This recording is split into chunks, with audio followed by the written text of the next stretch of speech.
When medical scans revealed the truth that had been hidden for weeks, a father's world shattered in an instant. What started as a routine checkup for a seemingly minor complaint would expose a web of betrayal that reached into the most trusted circles of their lives. Sometimes the people closest to us harbor the darkest secrets, and when a parent's worst nightmare becomes reality, the pursuit of justice becomes more than a mission.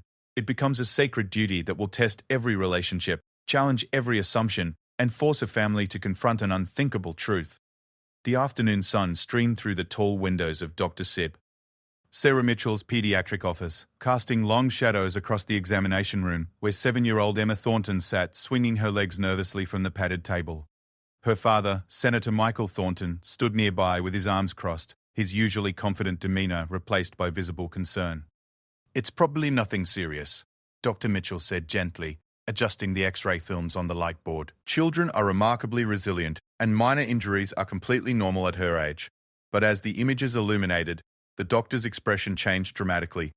Her professional smile faded, replaced by a look of grave concern that made Senator Thornton's stomach drop. The X-rays revealed something far more troubling than anyone had anticipated. "Senator Thornton, Dr. Hobb," Mitchell said slowly, her voice taking on a careful, measured tone. "I need you to sit down for a moment." Emma continued swinging her legs, humming softly to herself, blissfully unaware that the black and white images on the wall were about to change everything. Her small, cast-covered wrist had been bothering her for 3 weeks, ever since what everyone had called a playground accident at her exclusive private school. "What is it, doctor?" Michael asked, though something in his chest already knew the answer would be devastating. Dr. Kuhn says. Mitchell pointed to specific areas on the X-ray with her pen, her hands trembling slightly. "These fractures... They're not consistent with a fall or typical childhood injury. The pattern, the location, the way the bones broke, this suggests deliberate force was applied." The words hung in the air like a death sentence. Michael felt his legs give way as he sank into the chair beside his daughter's examination table. Emma looked at him with wide, innocent eyes, still humming her little song. "Are you saying someone hurt her intentionally?" he whispered, barely able to form the words. The medical evidence strongly suggests that, yes, Dr. Mitchell confirmed, her professional composure barely containing her own distress. "Senator, I'm required by law to report these findings. This isn't just a medical issue anymore. It's a criminal matter." Michael's mind raced through the past 3 weeks, replaying every conversation, every explanation about Emma's injury. The school had been so apologetic, so thorough in their account of the playground incident. The teachers had seemed genuinely concerned. His ex-wife Patricia had been devastated, holding Emma close and promising it would never happen again. Wait. That phrase echoed strangely in his memory now. It would never happen again. Why would Patricia phrase it that way if it was just an accident? "Daddy, why do you look sad?" Emma asked, reaching out with her good hand to touch his face. "Did I do something wrong?" "No, sweetheart," he managed, forcing a smile while his heart shattered into pieces. "You didn't do anything wrong." "Nothing at all." Mitchell stepped closer, lowering her voice. "Senator, I need to ask some difficult questions, and I need you to think very carefully about your answers. Has Emma mentioned anything unusual happening at school or at home? Any changes in her behavior over the past few months?" Michael's mind went back to the subtle changes he had noticed but dismissed. Emma had become more withdrawn during his custody weekends. She had started having nightmares about bad people, but could never explain who they were. She had stopped wanting to go back to her mother's house on Sunday evenings, clinging to him and crying in ways that seemed disproportionate to normal separation anxiety. "There have been some things," he admitted reluctantly, "but I thought it was just adjustment issues from the divorce. Patricia and I have been working hard to make the transition smooth for Emma." "Who has regular access to Emma?" Dr. Mitchell asked, making notes on her clipboard. "Myself, her mother Patricia, Patricia's new boyfriend James, the teachers at Riverside Academy, her nanny Mrs. Chen, and Patricia's sister Karen, who sometimes babysits." Each name felt heavy as he spoke it, each person now a potential suspect in something unthinkable. Mitchell nodded grimly. "I'm going to need detailed contact information for all of these individuals. Child Protective Services will need to conduct interviews, and the police will likely want to speak with everyone as well." The reality of the situation began to sink in fully. This wasn't just about Emma's broken wrist. This was about someone in their trusted circle deliberately hurting a 7-year-old child. Someone who had looked him in the eye and lied about what happened. Someone who had watched Emma suffer and said nothing. "What happens now?" he asked, his voice hoarse with emotion. "Now we follow protocol," Dr. Mitchell explained. "I'll complete my medical report documenting the evidence of abuse. CPS will open an investigation. You'll need to secure Emma's immediate safety, which may mean adjusting custody arrangements temporarily." Michael looked at his daughter, who was now coloring a picture of a butterfly with crayons Dr. Mitchell had given her. She seemed so small, so fragile, so completely trusting of the adults in her life. The thought that someone had betrayed that trust in such a violent way made his hands shake with barely controlled rage. "I want whoever did this prosecuted to the fullest extent of the law," he said, his senatorial authority bleeding through his father's anguish. "I don't care who it is or what it costs me politically. No one hurts my daughter and walks away." Dr. Mitchell placed a gentle hand on his shoulder. "The investigation will be thorough, Senator. Medical evidence like this doesn't lie. We'll find out who's responsible."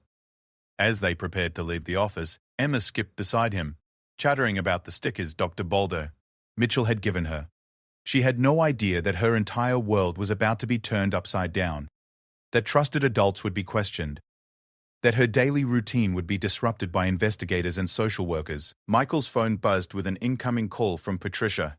He stared at her name on the screen, wondering if he was looking at the contact information of his daughter's abuser.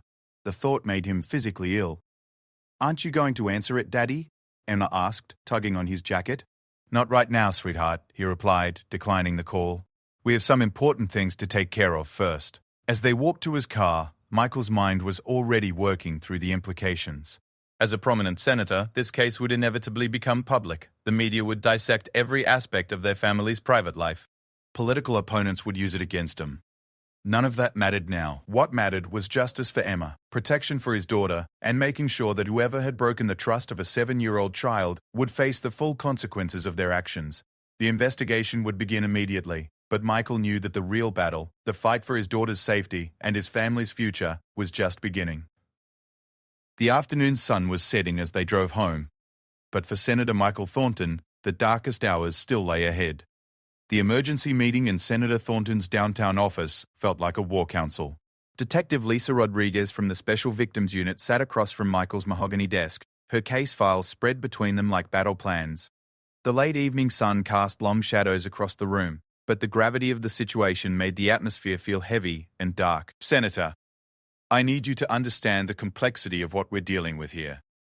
Detective Rodriguez began, her voice professional but compassionate.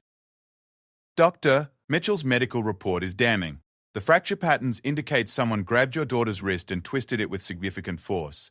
This wasn't accidental. It was deliberate and violent." Michael felt his jaw clench involuntarily. 3 days had passed since the devastating doctor's appointment, and each revelation had been worse than the last. Emma was staying with him full-time now, per the court's emergency custody order, but the little girl kept asking why she couldn't see Mummy. "What have you learned from the interviews?" he asked, dreading the answer. Detective Rodriguez flipped through her notes methodically. "We've spoken with everyone who has regular contact with Emma. Her teacher, Mrs. Peterson, confirmed that Emma has seemed more withdrawn lately. She mentioned several instances where Emma flinched when adults approached her unexpectedly, behavior that wasn't present earlier in the school year." The detective paused, consulting another page. "The nanny, Mrs. Chen, provided some disturbing information. She said there were multiple occasions when she arrived at Patricia's house to find Emma crying, but Patricia would dismiss it as normal childhood emotional outbursts." Michael's hands formed fists on his desk. "What about Patricia herself? What have you been waiting? Have you interviewed her?" "That's where things get complicated," Rodriguez admitted. "Patricia maintains that the injury happened exactly as originally reported, a fall from playground equipment at school. She's hired attorney David Walsh, and they're claiming this is a vindictive attempt by you to gain full custody using false accusations." The accusation hit Michael like a physical blow. "That's absolutely ridiculous. I would never use my daughter's pain for political gain. The medical evidence speaks for itself." "I believe you, Senator. But Patricia's story becomes more problematic when we examine the timeline." Detective Rodriguez pulled out a detailed calendar. According to school records, Emma wasn't even at school on the day Patricia claims the playground accident occurred. She was marked absent that entire day. Michael felt his world tilt on its axis. "What are you saying?" "I'm saying your ex-wife lied about when and where the injury happened." "The question is why." Rodriguez leaned forward intently. We need to consider all possibilities. Patricia could be covering for someone else, or she could be directly involved. The thought that Patricia might have hurt their daughter was almost incomprehensible. Despite their bitter divorce, Michael had never imagined her capable of violence against Emma. She had always been protective, sometimes even overprotective, of their daughter. There's something else, Rodriguez continued. Patricia's boyfriend, James Morrison, has a sealed juvenile record. We can't access the details, but our sources suggest it involves violence against a younger sibling when he was 16. Michael's protective instincts roared to life. How long has he been around Emma? About 8 months, according to our interviews. That time frame aligns with when Emma's teachers first noticed behavioral changes. Rodriguez made additional notes. We're working on getting Morrison's juvenile records unsealed, but it's a complex legal process. The senator's phone rang, interrupting their conversation. Patricia's name appeared on the screen again. She had been calling constantly since the investigation began. This time, Michael answered. Hello, Patricia. Michael, this has gone far enough. Patricia's voice was strained, desperate. You're destroying our daughter's life with these accusations. Emma keeps crying for me, and you won't let me see her. The court made that decision based on medical evidence, Michael replied coldly. Evidence that shows someone deliberately broke our daughter's wrist and then lied about it. I never lied about anything. Emma fell at school, just like I told you. Patricia's voice cracked with emotion. I love our daughter more than anything in this world. How can you think I would ever hurt her? Detective Rodriguez was taking notes, listening to Patricia's side of the conversation through the speakerphone. She gestured for Michael to keep Patricia talking. Then explain why the school has no record of Emma being there on the day you claim she was injured, Michael challenged. There was a long pause on the line. When Patricia spoke again, her voice was quieter, more uncertain. Maybe I got the dates confused. It's been a stressful time with Emma, in pain and everything happening so fast. Patricia, our daughter has a spiral fracture that medical experts say could only result from someone twisting her arm with significant force. This isn't about dates getting confused. This is about someone hurting Emma and then covering it up. I would never hurt her, Patricia insisted, but now she was crying. Michael, you have to believe me. Emma is everything to me. Detective Rodriguez slid a note across the desk. Ask about Morrison's whereabouts that day. Where was James when Emma got injured? Michael asked directly. Another long pause. We were both home with Emma that day. She was feeling sick, so I kept her home from school. But you told me it happened at school, Michael pressed. I was confused. I meant it happened at home, but she was playing on her little playground set in the backyard. James was inside when it happened. Detective Rodriguez was writing furiously now, documenting every contradiction in Patricia's story. The lies were becoming more apparent with each question. Patricia, I need you to tell me the truth. If James hurt Emma, you need to protect her by telling us what really happened. James would never hurt Emma, Patricia said quickly. Too quickly. He loves her like his own daughter. Then why are you changing your story about where and when it happened? The line went quiet except for Patricia's soft crying. When she finally spoke, her voice was barely a whisper. Michael, I'm scared. Scared of what? Scared of whom? That the line had gone dead. Patricia had hung up. Detective Rodriguez looked up from her notes with grim satisfaction. Senator, that conversation just gave us several important pieces of information. First, Patricia admitted Emma was homesick the day of the injury, which contradicts her original story about school. Second, she placed Morrison at the house when it happened. Third, her final statement suggests she's afraid of someone, possibly Morrison himself. Michael stared at his phone, processing the implications of his ex-wife's words. You think Morrison hurt Emma and Patricia is covering for him? It's a strong possibility. Domestic abuse situations often involve the abuser controlling and intimidating other family members into silence. Patricia might be protecting Morrison out of fear for her own safety. The detective gathered her files and stood to leave. We're going to bring Morrison in for formal questioning tomorrow morning. Based on Patricia's contradictory statements and the medical evidence, we should have enough to make an arrest. As Rodriguez reached the door, she turned back to face Michael. Senator, I want you to prepare yourself for the possibility that this case is going to get much worse before it gets better. If Morrison has been abusing Emma, there may be other incidents we don't know about yet. And if Patricia has been enabling that abuse through her silence, she could face charges as well. After the detective left, Michael sat alone in his office, staring out at the city lights below. Emma was safely asleep at his house, but the investigation was revealing a web of deception and violence that was more complex than he had imagined. Tomorrow there would likely be an arrest. Tomorrow the media would probably get hold of the story. Tomorrow his daughter's private trauma would become public knowledge. But tonight, Michael Thornton made a solemn promise to the empty room. No matter what it cost him personally or professionally, he would see that justice was served for his daughter. The person who had hurt Emma would face the full consequences of their actions, and he would use every resource at his disposal to make sure it happened. The arrest came at dawn, just as Detective Rodriguez had promised. From his living room window, Senator Michael Thornton watched the news van pull up across the street, followed by another, then another. The story had broken overnight, and now his quiet residential neighborhood was becoming a media circus. "Daddy, why are there so many cars outside?" Emma asked, appearing beside him in her pajamas, her cast bright white against her pink sleepwear. "Some people want to ask questions about grown-up things, sweetheart," he said gently, pulling her away from the window. "But you don't need to worry about any of that." His phone had been ringing constantly since 5 a.m. Detective Rodriguez had called first with the news. James Morrison had been arrested at Patricia's house on charges of child abuse and assault. Patricia had been taken in for questioning as a potential accessory after the fact. The second call had come from his chief of staff, warning him that the story was trending on social media under hashtags like #SenatorDaughter and #ChildAbuse. The third call was from his attorney, advising immediate legal strategies for protecting Emma's privacy. Emma was playing with her dolls on the living room carpet, seemingly unaware that her mother's boyfriend was sitting in a jail cell and that her story was being discussed by strangers across the country. The innocence of childhood was both a blessing and a heartbreak in moments like these. Detective Rodriguez arrived at noon with updates that would change everything. Morrison confessed, she announced, without preamble, as she settled into Michael's study. Not to everything, but enough to confirm our suspicions. Michael's heart pounded. What did he say? He admits to grabbing Emma's wrist during what he calls a discipline incident. According to his statement, Emma was being defiant about cleaning up her toys, and he grabbed her to make her listen. He claims he didn't realize his own strength and that the injury was accidental. "Accidental," Michael repeated, his voice dripping with disgust. "You don't accidentally apply enough force to cause a spiral fracture." Agreed. The medical examiner's report supports charges of felony child abuse. Morrison is looking at serious prison time. Rodriguez consulted her notes. But there's more. During questioning, Morrison revealed that this wasn't an isolated incident. Michael felt sick to his stomach. "What do you mean?"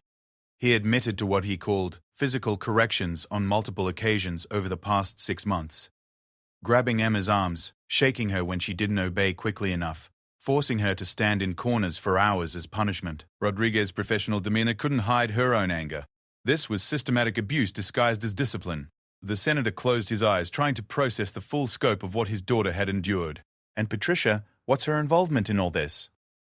That's where the story gets more complicated, Rodriguez sighed. Patricia claims she didn't know about the physical abuse, but evidence suggests otherwise.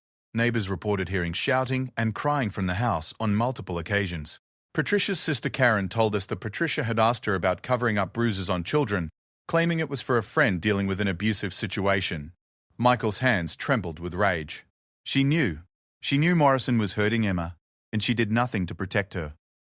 We believe Patricia was caught between fear for her own safety and misguided loyalty to Morrison. He had been psychologically manipulating her, making her financially dependent, isolating her from friends and family. Classic abuser behavior patterns. That doesn't excuse allowing harm to come to Emma, Michael said firmly. You're absolutely right, Rodriguez agreed. Patricia has been charged as an accessory. She could face prison time as well, though likely less than Morrison if she cooperates fully with the prosecution. The detective pulled out a tablet and showed Michael a series of photographs. We executed a search warrant on Patricia's house this morning. These are some of the things we found. The images showed Emma's room at her mother's house, but details Michael had never noticed before became ominous in this new context. A small wooden stool facing the corner where Emma had been forced to stand during punishments. A lock on the outside of her bedroom door. Toys that had been broken and hastily repaired. How did I miss all of this? Michael asked, overwhelmed with guilt. When Emma came to stay with me on weekends, how did I not see what was happening to her? Because Morrison and Patricia were careful, Rodriguez explained. They scheduled the worst incidents for times when Emma wouldn't be seeing you for several days. They told her that if she mentioned any of it, she would get in trouble for lying. They made her believe that the abuse was normal parental discipline, that she deserved. Michael's phone buzzed with a call from his attorney. The legal implications were mounting by the hour. Morrison's arrest would trigger a media frenzy that could impact Michael's political career, but more importantly, Emma would need extensive counseling and legal protection as the case moved through the courts. What happens to Emma now? He asked Detective Rodriguez. Full custody will be awarded to you permanently, given the circumstances. Patricia's parental rights may be terminated depending on the outcome of her case.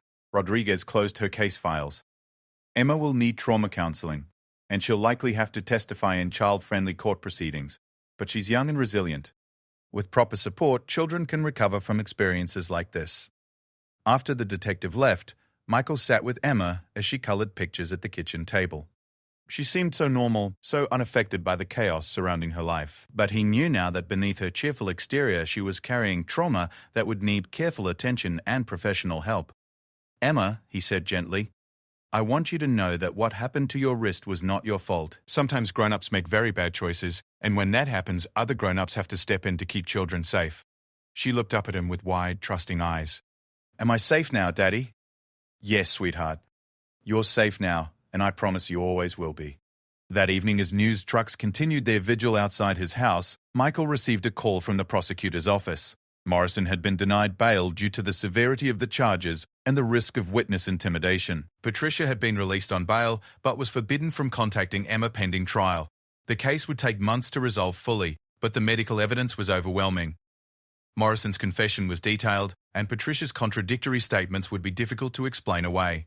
Justice, it seemed, would be served. As Michael tucked Emma into bed that night, she asked the question he had been dreading. Daddy, is Mummy in trouble? Mummy made some choices that weren't good for keeping you safe, he explained carefully. But there are people whose job it is to help families when things like this happen.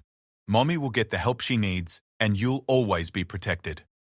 Emma nodded solemnly, then smiled her innocent child's smile. I love you, Daddy. I love you too, Emma. More than anything in the whole world. 6 months later, James Morrison was sentenced to 8 years in prison for felony child abuse. Patricia received 2 years of probation and mandatory counseling after cooperating with prosecutors and demonstrating genuine remorse for her failure to protect Emma. She would have supervised visitation rights once she completed extensive parenting and domestic violence programs. Senator Michael Thornton's approval ratings initially dropped due to the negative publicity, but his unwavering commitment to protecting his daughter and advocating for stronger child protection laws ultimately enhanced his reputation as a principled leader who put family above politics. Emma began healing with the help of specialized child psychologists, and while the road to complete recovery would be long, she was surrounded by love, protection, and the absolute certainty that she would never again be harmed by someone who claimed to care for her. The case became a landmark example of how medical evidence, persistent investigation, and a parent's determination to seek justice could protect vulnerable children from those who would harm them. And in his Senate speeches advocating for stronger child protection legislation, Michael would always remember that sometimes the most important battles are fought not on the political stage, but in doctors' offices, courtrooms, and the quiet moments when a father promises his daughter that she will always be safe.